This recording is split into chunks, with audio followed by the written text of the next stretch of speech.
Halo guys, apa kabar? Dunia game indie sekarang lagi dapat kejutan yang benar-benar gila. Selama lebih dari 10 tahun, ada satu alat yang mitosnya kuat banget di industri ini. Dan semua developer pengen banget pakai alat itu. Namanya SDK Source 2. Valve sebenarnya udah pamerin engine ini berkali-kali. Kita semua udah lihat sendiri kehebatannya di Half-Life Alyx sama Counter-Strike 2. Sistem pencahayaannya cakep banget. Sistem physics Rubicon-nya super akurat dan optimalisasinya itu udah masuk level legend.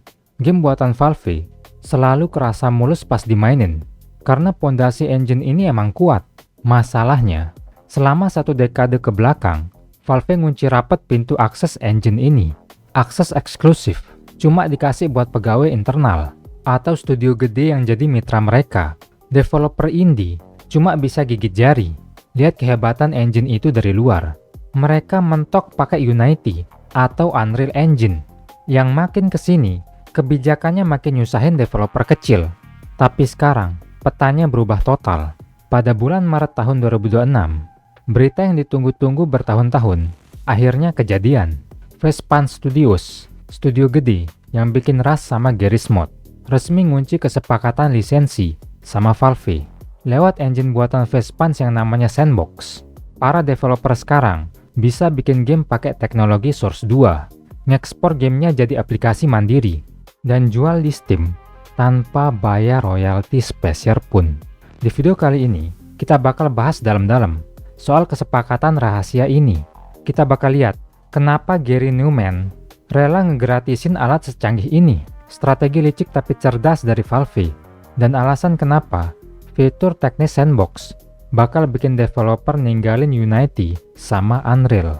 Sebelum kita ke pembahasannya, buat kalian yang belum subscribe, subscribe dulu dan nyalain notifikasinya supaya kalian nggak ketinggalan video-video dari aku. Dan kalau kalian tertarik dukung aku lebih, kalian juga bisa join YouTube membership. Oke, kita lanjut. Banyak orang yang awalnya mikir Sandbox itu cuma sequel dari Garry's Mod, tempat orang ngumpul, main fisik-fisikan, atau nyobain map buatan orang lain. Padahal, Sandbox itu engine game profesional berskala penuh.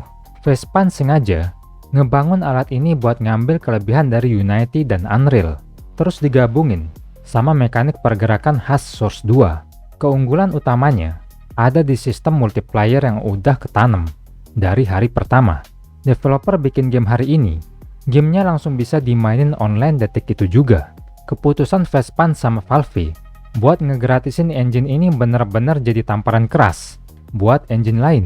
Kalian tahu sendiri gimana kacaunya industri waktu Unity tiba-tiba mau narik biaya per instalasi game di tahun 2023 lalu. Walaupun kebijakan konyol itu akhirnya resmi dibatalin di tahun 2024 gara-gara diprotes keras. Kepercayaan developer indie udah terlanjur hancur. Apalagi ujung-ujungnya Unity malah naikin harga langganan tahunan mereka.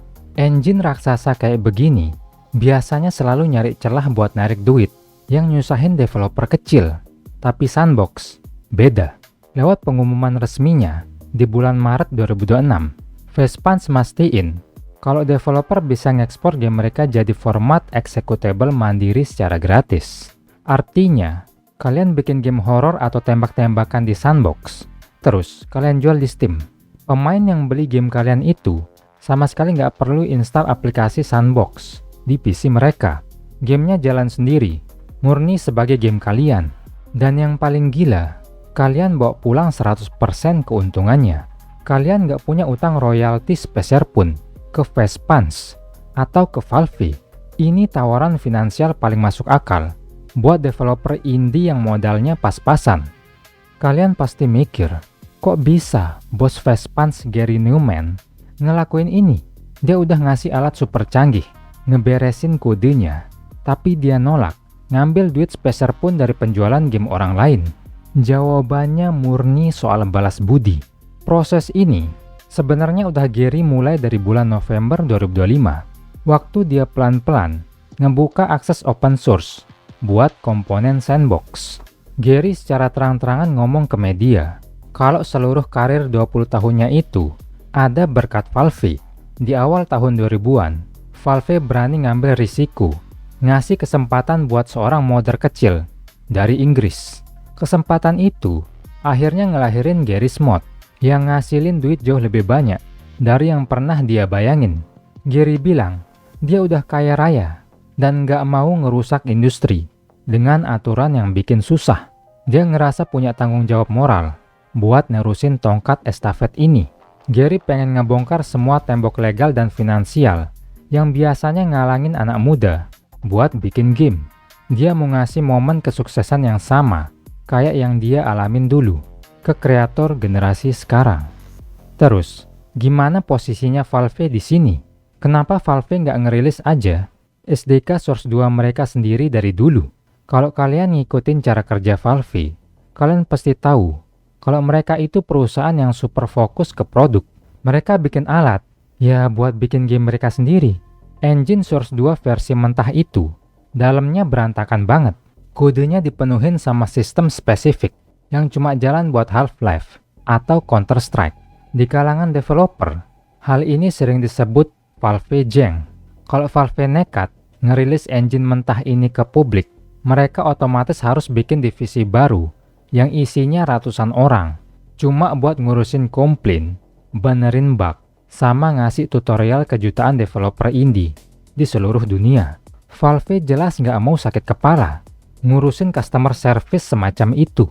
Makanya, ngasih lisensi ke Vespans ini adalah strategi bisnis yang jenius. Vespans dapat beban kerjanya. Mereka yang bertugas ngebongkar kode berantakan Valve, ngebuang sistem yang usang, dan nulis ulang arsitekturnya pakai bahasa C# yang gampang dimengerti orang. Vespans jadi tameng sekaligus penerjemahnya. Sementara Valve, mereka tinggal duduk manis dapat keuntungan dari makin meluasnya ekosistem Source 2 di industri game, tanpa perlu angkat telepon dari developer yang lagi kebingungan. Sekarang kita masuk ke bagian teknisnya. Apa sih yang bikin developer indie bakal buang Unreal Engine 5 atau Unity dan milih Sandbox? Ada 3 alasan utama, yaitu physics, kualitas visual, dan matinya waktu compile. Pertama, soal physics. Unreal Engine itu jualan utamanya ada di sistem physics chaos. Itu sistem yang keren banget kalau kalian mau bikin efek gedung runtuh atau ledakan sinematik.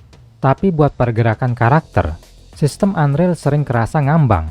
Beda sama Source 2 yang pakai sistem Rubicon. Ini sistem physics paling taktis dan presisi di industri game. Waktu kalian ngelempar barang di Half-Life Alyx, bobotnya kerasa pas. Vespans ngambil Rubicon ini, dimodif abis-abisan selama bertahun-tahun, dan ngubah namanya jadi Box 3D Physics. Buat studio indie yang gamenya ngandelin interaksi barang, ini standar emas yang baru. Kedua, soal visual. Unreal punya sistem lumen yang lightingnya super realistis. Masalahnya, lumen itu nyedot tenaga VGA gila-gilaan. PC kelas menengah sering keteteran buat jalaninnya. Sandbox milih rute yang lebih pinter.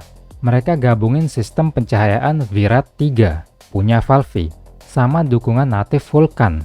Hasilnya, grafis sekelas game AAA, bayangan yang tajam, pencahayaan kelas atas, tapi gamenya tetap jalan mulus di PC rakitan kelas menengah.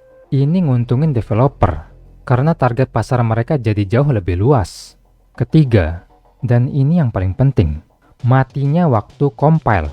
Di engine konvensional, setiap kali kalian ngubah kode sedikit aja, kalian harus nunggu proses loading buat lihat hasilnya. Sandbox ngehancurin siklus ini pakai fitur hot loading. Kalian bisa ngubah tingkat gravitasi map atau naikin damage senjata pas karakter kalian lagi berdiri di dalam game. Detik itu kalian pencet save. Detik itu juga efeknya langsung kejadian di layar tanpa ada loading screen sama sekali. Developer nggak lagi cuma ngetik kode. Mereka bener-bener mainin gamenya sambil ngedesain. Sekarang kita udah di tahap akhir persiapan rilisnya. Rilis teknis buat ekspor game mandiri lagi diproses pelan-pelan. Vespans lagi beresin dokumen legal terakhir biar semuanya benar-benar aman secara hukum buat developer yang mau jualan. Mereka mulai nguji coba sistem royalty 0% ini pakai satu game kelinci percobaan yang judulnya My Summer Cadets. Pas game ini berhasil rilis di Steam dan terbukti sukses jalan tanpa masalah, itu bakal jadi lampu hijau buat semua orang. Peluncuran penuh sandbox udah dijadwalin di bulan April 2026. Abis itu, siap-siap aja, Steam bakal kebanjiran game-game indie dengan kualitas dewa yang ditenagain sama Source 2. Jadi kesimpulannya gimana? Monopoli engine raksasa perlahan mulai dipatahin. Keputusan Gary Newman buat ngasih akses gratis ini ngebuktiin kalau di industri yang rakus ini masih ada orang yang peduli sama kebebasan berkreasi. Coba kalian bayangin, kalau alat secanggih ini dikasih ke kalian hari ini secara gratis, tanpa potongan royalti sama sekali. Game pertama apa yang bakal kalian bikin? Oke, mungkin segitu aja dari aku. Gimana menurut kalian guys? Apakah Sandbox bakal benar-benar ngebunuh dominasi Unity di pasar game indie? Tulis pendapat kalian di bawah. Kalau kalian suka video kayak gini, jangan lupa like dan subscribe, dan cek videoku yang lain. Makasih banyak juga buat yang udah join membership dan support channel ini. Semoga kalian menikmati videonya and see you guys next time. Peace!